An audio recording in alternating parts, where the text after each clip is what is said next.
Hello guys, welcome to my new vlog. आज है जुमा और आज मैं जा रहा हूँ चाइनीज़ मस्जिद में जुमा नमाज अदा करने और आपको भी चाइना की मस्जिद विज़िट करवाता हूँ। दरअसल चाइना आने से पहले मैंने बहुत सी वीडियो सोशल मीडिया पर देखी थी कि चाइना में मसाजिद नहीं है और नमाज़ पढ़ने पर पाबंदी है। तो ये वीडियो उन लोगों के लिए है जो कहते थे कि चाइना में मसाजिद नहीं है और नमाज़ पढ़ने पर पाबंदी है। और कुछ वीडियोस तो ऐसे थे जिसमें मैंने सुना कि आप चाइना से डायरेक्ट हज के लिए नहीं जा सकते, लेकिन मेरी यूनिवर्सिटी के बहुत से कोलीग्स उम्रे के लिए यहाँ चाइना से डायरेक्ट सऊदीया गए हैं। बाय द वे बहस छोड़े, वो सब आज आपको मैं दिखा दूंगा। आज थी हमारी जस्ट एक चाइनीज़ की क्लास जो कि मैं लेकर वापस आ चुका था और फिर हम हुए रेडी जुमे की नमाज के लिए। मैं ऑलमोस्ट रेडी हो चुका था, बस मेरा रूममेट रेडी हो रहा था और उसी का वेट था और टैक्सी में रेडी करवा चुका था। दरअसल मस्जिद हमारी यूनिवर्सिटी से 5 से 6 किलोमीटर दूरी पर है और हमारे पास यहाँ पर बाइक वगैरह तो नहीं है कि हम बाइक पर चले जाएं, तो इसलिए हम 3 से 4 लोग मोस्टली टैक्सी पर ही जाते हैं। मौसम आज काफ़ी खुशगवार है, सनी डे है, हल्की फुल्की हवा चल रही है। मोस्टली चिंदाओं का वेदर ऐसा नहीं होता। अली हमसे भी पहले तैयार होकर नीचे आ चुका था, बट टैक्सी को अभी भी देर थी। चाइना में टैक्सी बुक करना जस्ट लाइक इन ड्राइव है, जैसे पाकिस्तान में इन ड्राइव है, इसी तरह इधर दीदी ऐप है जिससे आप इजीली टैक्सी बुक कर सकते हैं। आप कहीं भी हो, आपको बस अपनी डेस्टिनेशन डालनी है जहां आपने जाना है और आपकी करंट लोकेशन खुद ब खुद ही वो दीदी ऐप डिटेक्ट कर लेता है। लो जी, टैक्सी हमारी आ चुकी थी और हम फिर टैक्सी पर बैठे मस्जिद के लिए।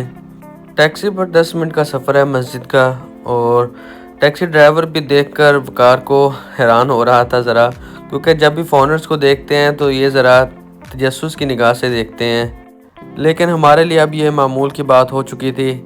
मोस्टली चाइनीज़ जब भी हमें देखते हैं तो मोस्टली वो पूछ ही लेते हैं किस कंट्री से बिलोंग करते हैं, और जब भी हम पाकिस्तान का नाम लेते हैं तो वो बहुत ही खुश होते हैं और अच्छा गेस्चर देते हैं। बिकॉज़ उनकी गवर्नमेंट ने जो नेशनल लेवल पर हमारी फ्रेंडशिप को प्रमोट किया है पाकिस्तान और चाइना की, उसकी वजह से इनकी आवाम में भी हमारे लिए बहुत रिस्पेक्ट है और ये अपनी लैंग्वेज में बोलते हैं चाइनीज़ पाकिस्तान पंगयू, जिसका मतलब है कि पाकिस्तान और चाइना फ्रेंड्स हैं, जो कि रिसेंटली आप इंडिया पाकिस्तान के जंग में देख भी चुके हैं। मुझे चाइना में रहते हुए इस तरह फील हुआ कि पाकिस्तानियों से ज़्यादा चाइनीज़ ने इस जंग को सेलिब्रेट किया है, क्योंकि पाकिस्तानियों ने इनके जहाज़ों से इंडिया के 5 जहाज़ गिराए हैं, जिसकी वजह से ये चाइनीज़ अवाम बहुत ही खुश हुई है और उन्होंने बहुत ज़्यादा रील्स और मीम्स इस चीज़ पर बनाई हैं। बाय द वे हमारी भी दुआ है कि ये दोस्ती हमेशा इसी तरह कायम रहे और पाकिस्तान भी चाइना की तरह तरक्की करे। फाइनली हम मस्जिद के करीब पहुंच चुके हैं। यहाँ से हमें अब पैदल ऊपर जाना होगा। मस्जिद दरअसल पहाड़ी के ऊपर है, रास्ता तो है लेकिन टैक्सी वाले मोस्टली यहीं उतार देते हैं, फिर यहाँ से हम ऊपर पैदल ही चलकर जाते हैं मोस्टली। मस्जिद काफ़ी खूबसूरत है, ऊपर जाकर मस्जिद को देखने का नज़ारा अपना ही होता है। ये वो रास्ता है जो ऊपर मस्जिद को जाता है। मोस्टली यहाँ पर जो भी गाड़ियाँ खड़ी हैं ये लोगों की अपनी हैं, टैक्सी वगैरह ऊपर नहीं आती, क्योंकि ऊपर अगर टैक्सी वगैरह आनी स्टार्ट हो जाए तो रश बहुत ज़्यादा हो जाता है। जुमे वाले दिन वैसे भी रश बहुत ज़्यादा होता है, हर कोई जुमा पढ़ने के लिए आता है। इर्द गिर्द की यूनिवर्सिटी से स्टूडेंट्स बहुत ज़्यादा आते हैं और चाइनीज़ खुद भी बहुत ज़्यादा होते हैं। फाइनली हम मस्जिद पहुंच चुके हैं। ये है वो मस्जिद, बहुत ही प्यारी है, पहाड़ी के ऊपर है, इसके पीछे लाउशान पहाड़ है और यहाँ से मस्जिद से नीचे का नज़ारा भी बहुत प्यारा आता है। मस्जिद के ये सामने वाली साइड पर बहुत खुला मैदान है जहाँ पे हम मोस्टली ईद की नमाज़ पढ़ते हैं, क्योंकि उसमें बहुत बड़ा इज्तिमा होता है। ये इस साइड पर जो पहाड़ी नज़र आ रही है, इधर एक ग्राउंड है जहाँ हम मोस्टली नमाज़ पढ़ते हैं ईद की, क्योंकि ईद के वाले दिन बहुत ज़्यादा रश होता है। तो मस्जिद में जगह इतनी नहीं होती कि मस्जिद में नमाज़ पढ़ी जाए। वैसे भी सुन्नत तरीका यही है कि खुले मैदान में ईद की नमाज़ पढ़ी जाए। मैं कोशिश करूंगा कि ईद वाले दिन भी एक व्लॉग रिकॉर्ड कर लूं, ताकि आप लोग भी देखें कि ईद वाले दिन कितना इज्तिमा होता है। ये है मस्जिद का सेकंड फ्लोर जहां पर मर्द हजरात नमाज अदा करते हैं और फर्स्ट फ्लोर पर औरतों के लिए नमाज का इंतज़ाम किया गया है, जहां पर चाइनीज़ औरतें भी मोस्टली जुमे की नमाज आकर अदा करती हैं। हम आलमोस्ट आधा घंटा पहले मस्जिद पहुँच चुके थे, इस वजह से अभी इतना रश नहीं हुआ और अंदर बैठने के लिए जगह ईज़िली मिल जाएगी। ये बहुत अच्छी चीज़ है कि यहाँ पर शूज़ रैक्स बने हुए हैं, आप अपने शूज़ इजीली उधर रखें। अभी भी काफ़ी लोग आए हुए हैं, मस्जिद भरी हुई है लेकिन फिर भी स्पेस है बैठने के लिए, आपको इजीली जगह मिल जाएगी। ये है मस्जिद का अंदरूनी व्यू, बहुत ही बड़ी और प्यारी मस्जिद है और यहाँ पर नमाज़ पढ़ने का अलग ही मज़ा आता है। फिर मैं भी जगह ढूँढ कर सुन्नत और नवाफिल पढ़ कर बैठ गया, जो कि जुमे वाले दिन पढ़ने चाहिए। मस्जिद जाते ही सबसे पहले 2 रकात नफल अदा करने चाहिए। फिर दूसरे लोगों ने भी उठकर सुनते हैं अदा की, और उसके बाद इमाम ने खुतबा स्टार्ट किया।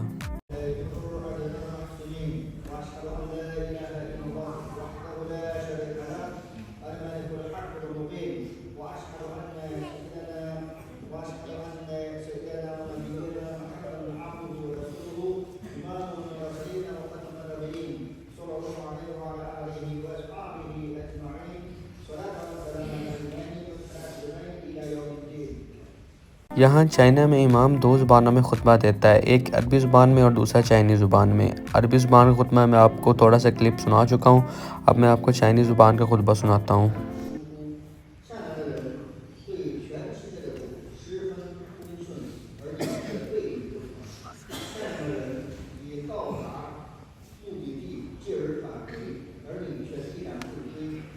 ये वैसे बहुत ही अच्छी चीज़ है, पाकिस्तान में भी ये चीज़ होनी चाहिए। मैंने बचपन में सुना था कि तुर्की में भी ये चीज़ होती है कि एक खुतबा जो उनका पहला होता है वो देते हैं अरबी ज़ुबान में, और दूसरा खुतबा होता है उनकी अपनी तुर्की ज़ुबान में।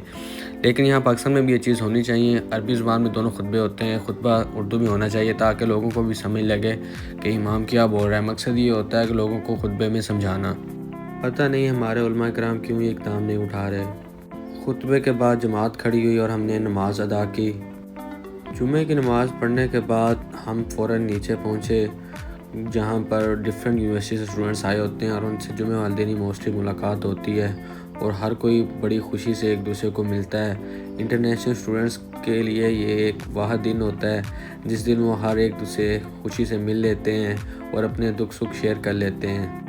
ये आप देख भी सकते हैं, हर कोई अपने दोस्तों के पास खड़ा है और अपने दुख सुख बयान कर रहा है। हर किसी के अपने दुख सुख होते हैं, इंटरनेशनल स्टूडेंट्स हैं, हर किसी के अपने मसाइल होते हैं, तो एक दूसरे से शेयर कर लेते हैं। और किसी सियाने ने कहा है कि दुख बांटने से दुख कम हो जाते हैं। ये चीज़ हमें बाहर आकर रियलाइज़ हुई है।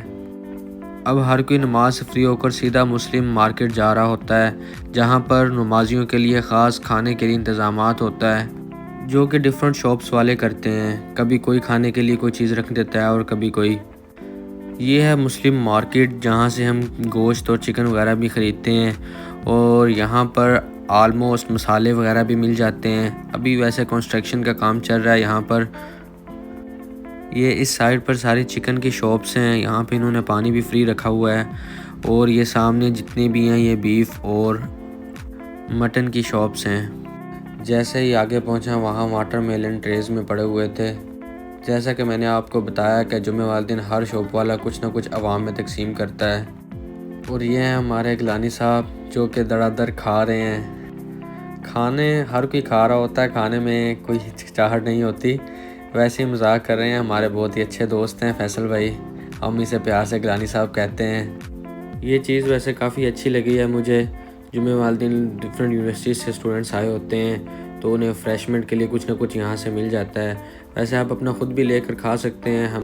मैंने और वकार ने फिर एक राजमा लिया जो कि बाउल जैसा होता है, बीफ बाउल होता है, मज़े का होता है, जिसे चाइनीज़ में राजूमो बोलते हैं। मोस्टली यहीं से चिकन और गोश्त वगैरह ले जाते हैं हफ्ते का, क्योंकि बार बार आना यहाँ बहुत मुश्किल होता है, और चाइना में हलाल चीज़ ढूंढना भी काफ़ी मुश्किल है। हम भी हर जुम्मे अपने एक हफ़्ते का चिकन और गोश्त ले जाते हैं। हम मोस्टली बीफ ही लेकर जाते हैं क्योंकि वो सस्ता पड़ता है, और मटन काफ़ी महंगा पड़ता है। वो जस्ट ईद वाले दिन ही कोशिश करते हैं मटन ले लेते हैं। बीफ भी महंगा है लेकिन मटन से थोड़ा सस्ता पड़ता है। यहाँ पर चाइनीज़ भी सोशल मीडिया काफ़ी यूज़ करते हैं, टिकटॉक लाइव पर अपनी शॉप्स की प्रमोशन कर रहे होते हैं। गोश्त ख़रीद कर फिर हमने उसका कीमा बनवाया। यहाँ पर मोस्टली शॉप्स पर औरतें ही होती हैं, अपने मर्दों का हाथ बटाती हैं। ये मुस्लिम मार्केट है, यहाँ पर मोस्टली औरतें होती हैं, और हर किसी ने प्रॉपर इस्लामी तरीके से हिजाब पहना होता है और अपना काम करती हैं। मर्द भी इनके साथ ही शाना बिशाना काम करते हैं, जिसकी वजह से चाइना काफ़ी तरक्की कर रहा है।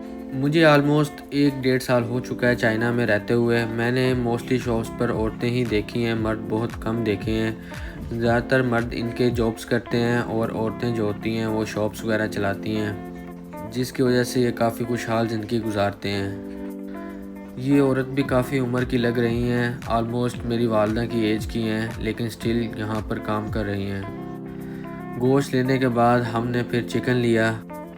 चिकन ज़्यादातर इधर फ्रीज ही मिलता है। सगामो